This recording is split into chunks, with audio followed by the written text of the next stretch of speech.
अगर आप भी चाहते हैं कि आरसीएम म्यूजिक के वीडियो सबसे पहले आप तक पहुंचे, तो लाल बटन को दबा के चैनल को सब्सक्राइब जरूर करें और साथ में बेल आइकन को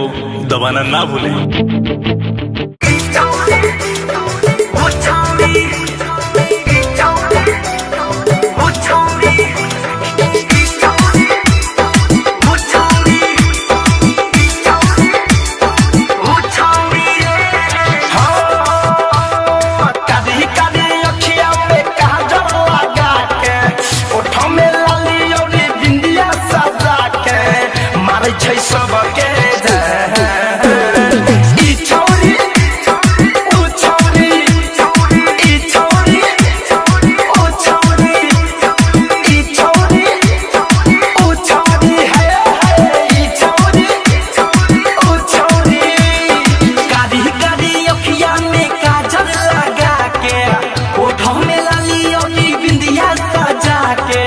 मारे छै सबके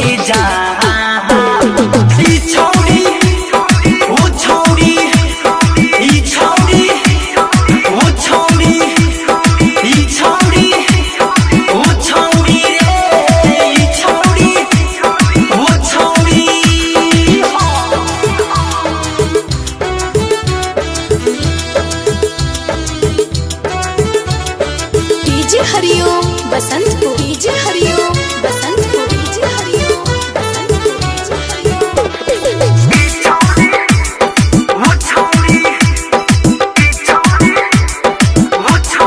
गोरे गोरे गाल वाली रसम जैसा बाल वाली छौरी बड़ा जबरदस्त लगे रे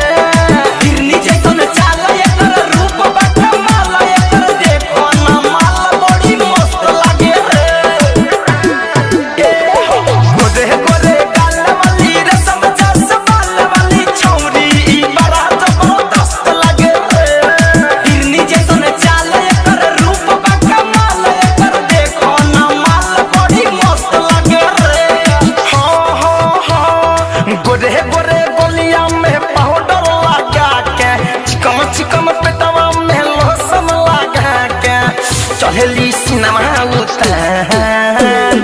ई छौरी ऊ छौरी ई छौरी ऊ छौरी ई छौरी ऊ छौरी है ई छौरी ऊ छौरी है ऊ छौरी